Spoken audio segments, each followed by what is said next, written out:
ravi de vous retrouver pour ce samedi après-midi. Non, bien sûr, si, après midi, puisqu'il est 12h et 2 minutes 30. Bonjour mon Pierre.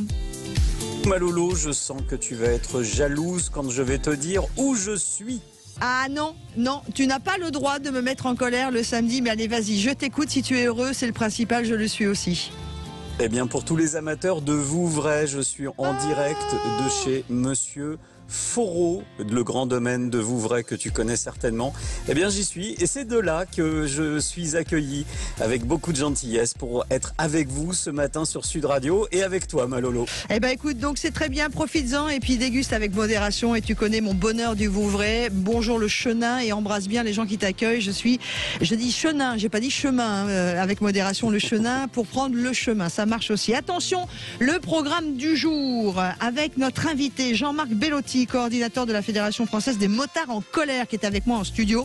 Le programme du jour, c'est le suivant. On a appris cette semaine que le stationnement allait devenir payant pour les 2 roues à Paris et que les non-résidentiels, c'est-à-dire les gens qui n'habitent pas, qui n'ont pas une adresse postale sur Paris, allaient voir le stationnement à l'heure devenir exponentiel. On en parle avec vous, 0826 300 300. Que pensez-vous de cela? À votre avis, c'est normal parce qu'il faut virer la voiture et les motos des villes? Ou est-ce que vous en avez marre qu'on nous pique le porte-monnaie? A tout de suite, on vous attend, 0826 300 300. Sud Radio, ça roule. Bon Pierre, tu me ramènes une bouteille, évidemment, mais on va pas parler que de bonheur. Ce matin, on parle de ce qui fâche, parce que ce qui est tombé sur les prescripteurs côté stationnement, ça nous a fait hurler tous les deux et on n'est pas les seuls. Alors Malolo, on va y aller clairement. Attention, vous êtes automobiliste, vous stationnez dans Paris. Le SMIC horaire en France est à 8,15 €. 1 heure de stationnement à Paris vous en coûtera, si vous avez une voiture, 6 € de l'heure dans les premiers arrondissements de Paris. Non, vous avez bien entendu, ouais, c'est pas une blague. 6 € de l'heure. Ça va coûter moins cher en voiture de continuer à rouler que de stationner. Bref, c'est une hérésie. Et du côté des motards, il y avait un engagement de la ville de Paris. L'engagement, c'était la parole donnée, l'honneur de dire « je ne placerai pas les motos en situation de stationnement payant ». Eh bien, il semblerait que l'honneur ait été un peu bafoué. Mon ami Jean-Marc Bellotti, tu dois être ravi du côté de la Fédération française des motards en colère, puisque Anne Hidalgo n'a pas respecté sa parole. On va payer, et cher, pour les 2 roues motorisées. Jean-Marc. Oui, bonjour Pierre. Oui, alors, a priori, le projet, c'est de faire payer 50% de la place d'une voiture. Et alors, la problématique, c'est qu'aujourd'hui, la mairie de Paris ne veut absolument pas tenir compte des avantages et de la plus-value qu'apporte en termes de mobilité le 2 roues motorisé. Voilà, et ça c'est un vrai souci, puisque... Alors, il faut savoir que lors de son premier mandat, Madame Hidalgo nous avait dit qu'elle maintiendrait le stationnement gratuit pour les 2 roues motorisés. Et puis, après, comme elle est passée avec l'aide des écologistes, forcément, il faut qu'elle renvoie l'ascenseur. Elle les a placés à la mobilité, et là, effectivement, il y a un grand racket qui s'installe. Racket, alors, oui, c'est du racket. C'est du racket, oui, bien sûr. Alors nous, on discute avec eux, bien évidemment. Ils sont charmants, ils sont gentils, tout sympa, mais ça passe pas. Des manipulateurs. Mais non, en fait, on a l'impression qu'on discute, on donne des arguments, mais bon, ça rentre d'une oreille, ça sort de l'autre. Et ceux qui appuient sur le bouton, ils ont le pouvoir. Jean-Marc, vous me disiez quelque chose, Pierre, quand Jean-Marc est arrivé dans le studio, vous me disiez quelque chose. Bon, on va y aller directement, on va mettre les pieds dans le plat. En fait, la mairie de Paris est endettée et c'est pour ça que maintenant, elle va chercher les sous partout où il y en a, encore plus. Sûr. Nous, on a rencontré plusieurs élus là depuis pas mal de temps et ils nous le disent clairement. Ils nous disent, non, mais ça n'a rien à voir avec l'écologie. C'est parce qu'aujourd'hui, on a besoin de sous et on arrive à presque 8 milliards de dettes aujourd'hui à la mairie de Paris. 8 milliards de dettes. Ouais, avec un truc qui s'est approfondi depuis l'arrivée d'Anne Hidalgo. La ville de Paris, c'est le plus gros taux en France d'endettement par habitant. Donc la douloureuse, au bout d'un moment, il va falloir la payer. Mais en dehors de ça, sur le stationnement, moi, ce que je trouve complètement idiot, débile, il n'y a pas de nom. On a déjà des bouchons à Paris. Si demain, tous les utilisateurs de moto décident de repasser sur une voiture, mais on va avoir des bouchons monstres. La moto permet de fluidifier le trafic. Il faut laisser tranquille les motards. Et puis tu sais, au-delà de ça, puisqu'on parle évidemment des motos avec vous, Jean-Marc Bellotti, coordinateur de la Fédération des motards en colère, mais on a aussi les non résidentiels, c'est-à-dire tous les gens de banlieue qui travaillent à Paris, qui viennent. Alors attention, il faut quand même que tous ceux qui habitent pas à Paris, et si vous habitez Marseille, Montpellier, Bordeaux, vous avez peut-être les mêmes problématiques. C'est qu'il y a des transports en commun qui ne fonctionnent pas de certaines banlieues à Paris ou de certaines banlieues à banlieue pour ensuite aller à Paris et inversement. Comment on fait? C'est-à-dire que si on ne vient pas avec notre voiture, on ne peut pas bosser. On accueille tout de suite Bertrand, lui qui nous appelle de Talence. Tiens, c'est bien d'avoir l'idée aussi et le regard de quelqu'un qui est pas en Île-de-France. Bonjour Bertrand. Oui, bonjour et à tous les auditeurs et puis à l'équipe de Sud Radio. On vous écoute. Salut, Bertrand. Alors, votre avis sur ce qui se passe là de nouveau? Oui, alors là, je suis tout à fait d'accord. Je trouve que scandaleux, encore une fois, cette taxation, parce qu'il s'agit d'une taxation, sachant qu'on est le pays le plus taxé au monde, hein, mais pas d'un peu, hein, c'est catastrophique. Les écologistes, alors j'appelle pas ça ces gens-là des écologistes, hein, ce sont des anti-écologies. Ils connaissent rien. Alors que ça soit la voiture, alors la voiture, ils prennent la voiture électrique. On a déjà discuté dans votre émission, la voiture électrique, c'est un non-sens écologique. Hein, puisque les batteries sont fabriquées en Chine, donc à 10 000 km. Il faut les amener, elles pèsent 500 kilos. C'est une fabrication extrêmement polluante. Les éoliennes, pareil. Et du coup, alors, ils taxent, ce sont des gestionnaires minables, puisqu'on le voit, que ce soit en Seine-Saint-Denis, à Paris, c'est une catastrophe au point de vue gestion. Alors ils ont embauché tout un tas de gens par clientélisme, etc. Donc après, c'est le contribuable qui paye. Donc quand on voit, par exemple, que effectivement le stationnement, vous avez parlé de stationnement de la voiture, coûte le taux horaire d'un smigard, il y a de quoi s'inquiéter. Votre réaction, Pierre? Mais moi, quand j'entends ça, Laurence, j'ai envie de dire à Bertrand, on est champion du monde depuis 2018. Oui, mais depuis c'est vrai, 2016, vous avez raison, on est toujours champion du monde, avec mais dans le mauvais sens, hein, la drogue, la délinquance, la criminalité, l'islamisation. Oui. Alors, non, mais là, pour le coup, Bertrand, moi, voilà, je vous entends. Pierre? Une anecdote, parce que celle-là, elle est intéressante. Vous avez un premier élu à la mairie de Paris, le premier adjoint s'appelle David Béliard. Et il a une manie, ce monsieur, c'est que partout où il va, dans tous les médias de France, pour défendre le stationnement payant très cher, il explique qu'il faut faire du vélo, parce que la voiture, ça pollue. Mais il a une particularité, ce monsieur, c'est qu'il se déplace qu'en voiture taxi, payé par les stations de radio et les plateaux télé dans lesquels il va. Donc voilà, ça pour moi, c'est de l'écologie, caviar, bobo, à la louche. Et Pierre, et bio. Moi, je voudrais demander aussi à Monsieur Bellotti, donc la Fédération française des motards en colère, vous n'allez pas laisser faire. Alors, les motards sont quand même ceux qui savent se battre le mieux que les automobilistes pour le coup. C'est vrai que malheureusement les automobilistes ne se mobilisent pas beaucoup, alors qu'il y a des associations qui sont très performantes, comme 40 millions par exemple, qui font un boulot hallucinant, très très bon boulot, et les automobilistes ne se mobilisent pas plus que ça, quoi. Alors que les motards, au moindre claquement de doigts, on met 3000 motos dans la rue, donc ça va très vite les motards. Qu'est-ce que vous allez faire? Est-ce que vous êtes en moyen de réagir parce que ça commence demain et il y a l'été qui arrive? Alors en fait, nous on agit déjà depuis pas mal de temps, excusez-moi, mais ça fait un an qu'on fait des manifs là-dessus, puisqu'on savait que ça allait venir. On a même fait une manifestation de 7 jours consécutifs. Ensuite, on va certainement mettre en place, on est en train d'étudier pour mettre en place des ripostes juridiques, continuer à voir les élus, discuter dans les médias pour pouvoir porter la parole, et puis continuer à faire des manifestations et puis des actions. Donc là, c'est clair que nous, on va pas laisser tomber comme ça. Surtout que, ça passe au moment de l'été, c'est-à-dire que tout le monde va partir en vacances. En fait, le niveau du calendrier, c'est hyper manipulé. Bon, alors après, on savait que c'était dans les tuyaux quand même. On savait que c'était dans les tuyaux, c'est pour ça que nous, on se bat là-dessus depuis pratiquement 3 ans.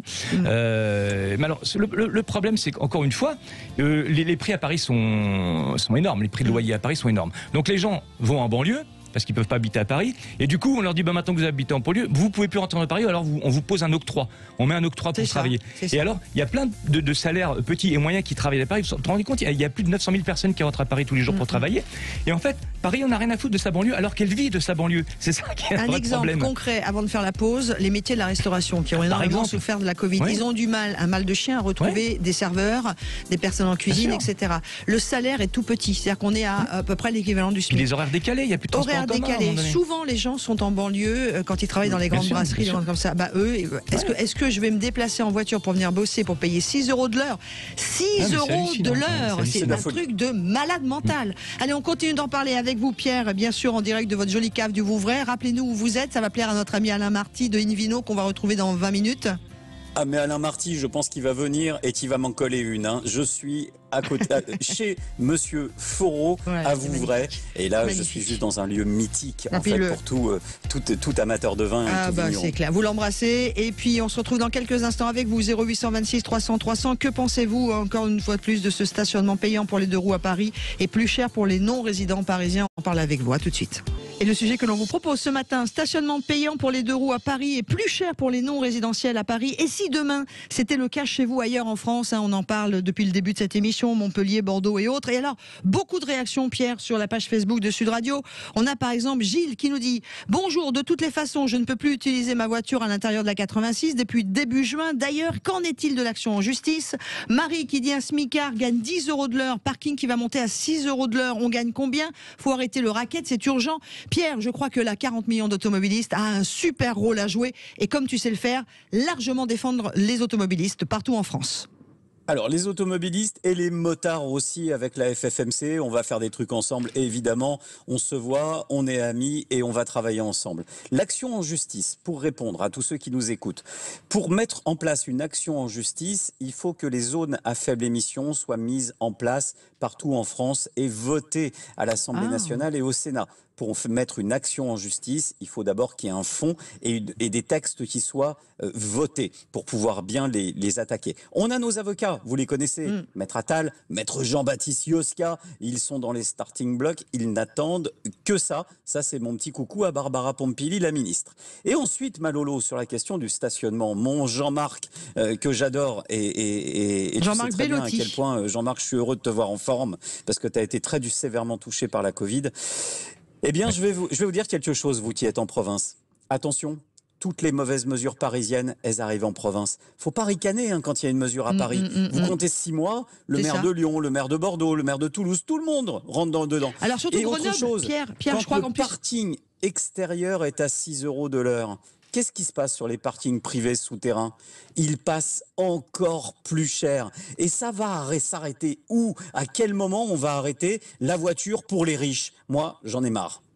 Alors, Jean-Marc Bellotti, vous qui êtes de la Fédération française des motards en colère, on a d'autres villes où ça existe déjà, et c'est important aussi de le préciser, comme Pierre le dit. Mais en tout cas, il y a par exemple Grenoble, Oui, c'est déjà le cas. C'est déjà le cas, et puis après il faut faire attention parce qu'il y a d'autres villes qui pourraient avoir l'idée, donc c'est pour ça qu'il faut continuer à se battre contre ça, de façon à décourager les velléités d'autres maires qui pourraient mettre ça en place dans leur commune. On va accueillir Eric de Bordeaux, puisqu'on est écouté absolument partout, et merci beaucoup. Bonjour Eric. Bonjour à tous. Merci d'être avec Eric. nous. Salut. Avec plaisir. On vous Avec écoute. plaisir. Oui, alors donc j'écoute votre émission avec beaucoup d'attention. Alors Bordeaux est une ville qui a été particulièrement touchée, non pas forcément depuis l'arrivée du dernier maire, mais également du temps de M. Juppé, par un besoin, si vous voulez, de réduire le flot des véhicules pour, soi-disant, rendre la ville un petit peu plus disponible au transport en commun et obliger plus ou moins les gens, si vous voulez, en bloquant les accès, à ce qu'ils utilisent ces transports en commun. Donc maintenant, évidemment, le péage et le paiement fait partie, pas le péage, pardon, le paiement des stationnements fait partie du jeu. Ça va continuer. La vraie question, elle n'est pas là. La vraie question, elle est pourquoi est-ce qu'on veut bloquer l'accès des véhicules dans les centres-villes? Et quel est le problème à Paris comme dans les grandes villes de province? La pollution. Les microparticules, le diesel. Donc, c'est un problème de motorisation. Et donc, j'ai un projet, moi, perso, pour Bordeaux, qui est, si vous voulez, de raser toutes les conneries qui ont pu être faites, y compris le pont de pierre qui ne sert plus aux usagers de la rive droite, et j'y habite. Donc, autant vous dire que c'est impossible de circuler dans Bordeaux, et de le remplacer par des autoroutes sur lesquelles on fera rouler des véhicules avec la pile à combustible qui produiront du H2O. Excusez-moi, Eric, là où moi je ne suis pas du tout d'accord avec vous, pas sur le fond de ce que vous dites, c'est que même si on a des voitures propres partout, ils vont faire payer les stationnements, parce que ce que vous n'avez pas compris, c'est pas une histoire d'écologie, c'est une histoire d'argent pour remplir les caisses qui se passent à Paris en ce moment. C'est même pas une histoire. Pierre. Mais quoi faire? Il faut mieux gérer, il faut diminuer la population des agents administratifs. Non mais regardez, un exemple. Jean-Marc Bellotti arrive avec des vrais chiffres. Excuse-moi Pierre, puis après je te donne la parole. La mairie de Paris, le service communication de la mairie de Paris, uniquement ce service-là, c'est 400 personnes. 400 personnes. C'est un truc de fou. C'est fou. C'est énorme. Service com, il y a 400 personnes. Et qu'est-ce que vous me disiez, Madame le Pour maire? dire des conneries. Elle va créer sa propre police et là, municipale. En plus, ils veulent créer une police municipale qui va leur coûter encore beaucoup plus d'argent. Alors qu'ils n'ont pas les moyens de la créer. Qu'ils la créent, pourquoi pas, mais ils n'ont pas les moyens de le faire. Pierre, en fait, c'est ça. Ce que dit Eric n'est pas complètement faux. C'est-à-dire qu'effectivement, il y a cette problématique. Il y a une ville en Espagne qui a réussi à enlever la voiture du centre-ville. Ça se passe plutôt bien. Alors, ils ont mis des parkings gratuits. Je dis bien gratuits pour tout le monde autour. Voilà, des vraies alternatives. Mais ce que dit Eric, c'est pas à cause de la pollution qu'on nous fait payer plus, là, Pierre. Non mais Eric, il a raison, c'est du bon sens. Il y a des rues, des Bien espaces sûr. dans lesquels la voiture ou la présence même des moteurs peut être limitée. Mais des espaces limités, des zones où c'est pas adapté. Sur le reste, moi, Eric, je vais vous donner un chiffre. Celui-là, on communique pas dessus en France parce que il embête la ministre, elle peut plus balancer sa propagande, ils sont très embêtés. Pendant le gros confinement, le dur, le lourd de 2020, on a eu 87% de la circulation automobile des particuliers qui s'est arrêtée. 87%.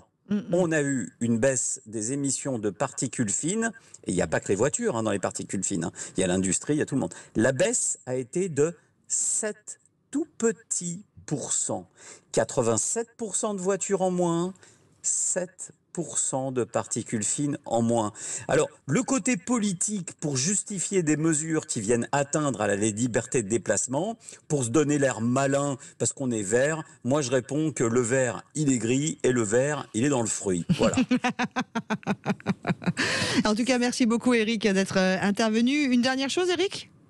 Oui, j'aime beaucoup votre humour. Franchement, continuez, quoi. C'est trop bon. Franchement, c'est trop bon. Continuez à mort, là.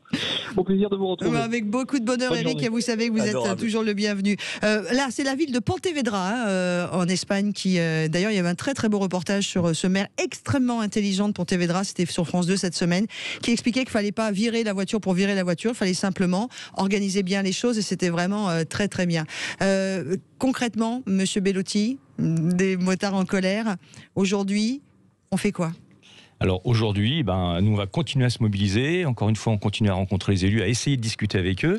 On va voir tout ce qui est possible de faire juridiquement. Mais en tout cas, il ne faut pas laisser passer ça parce que c'est vraiment, c'est un octroi qui a été mis dans Paris. Et encore une fois, c'est pas les Parisiens qui vont être les plus impactés.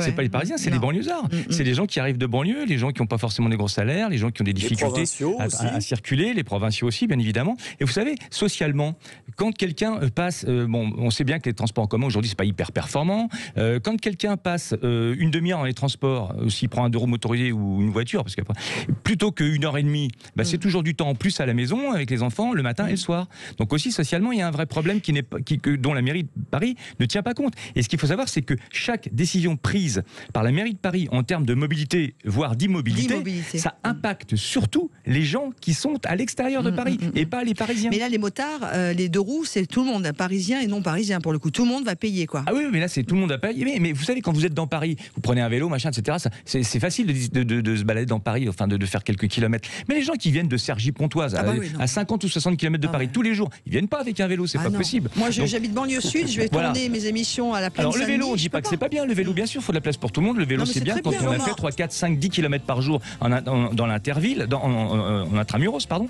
Mais quand on vient de grandes banlieues pour travailler, on vient pas avec un vélo à 50 km. Mais Jean-Marc, ces gens-là qui veulent à tout prix te faire du vélo pour faire 20 bornes le matin, 20 bornes le soir, c'est des gens qui sont pas pressés d'aller au boulot, crois-moi. C'est clair. Et David Béliard, le premier adjoint, il prend que sa voiture. Ces personnes-là, j'ai fait un débat avec Julien Bayou, qui est candidat actuellement au régional pour les Verts. J'ai fait un débat avec lui sur CNews à l'époque. C'était la journée internationale sans voiture. Il était invité. Il est venu en voiture. Quand j'entends ça.